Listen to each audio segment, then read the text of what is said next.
So Kaizen certainly helps break down business processes into an actionable roadmap, but it's really one. You really do focus on one problem to solve in order to do that. And if you've got more than one, it's quite a bit.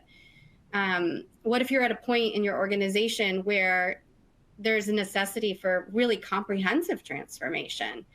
How can you think about that and determine where to start?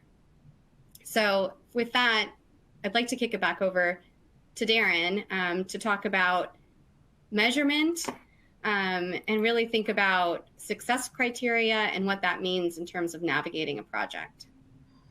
This is an important aspect of transformation across the board. We all have a piece and a component with getting to a level of efficiency as the market is demanding that we do things better, faster, quicker, and do it in a way that is hyper personalized to the customer's ask on the back end.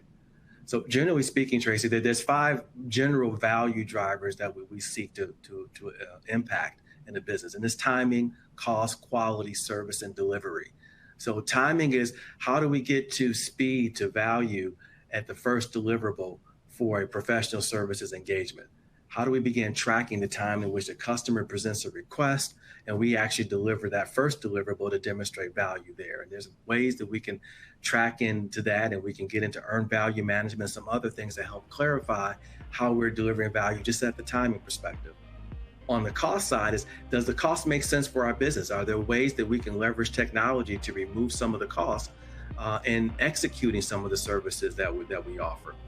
Kaizen offers a way to kind of study those processes individually to see if there's ways that we can lean that process out, that we can bring in technology to create a frictionless experience with as few yellow lights down the road as possible. So no one likes better a road with all green lights than me. And having a process that is free of friction will help identify those opportunities, will help create that opportunity for us ahead.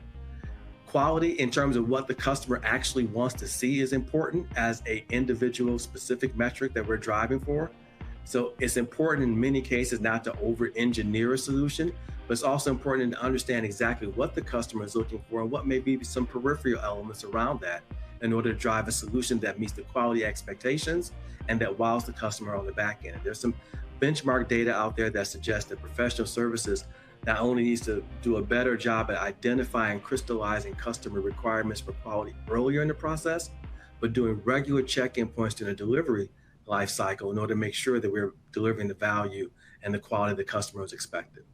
Quality changes based on audience, it changes based on completion, and it changes in some cases based on deliverable types depending upon the audience that we're talking with. So understanding what quality means within the context of our customer and within the context of our deliverable is important. That tees us up to service. So again, timing, cost, quality, and now service. Service is the way that we show up and we add value to the customer. Is it the channels that we use in order to pull tax information? Is it the secure levels of the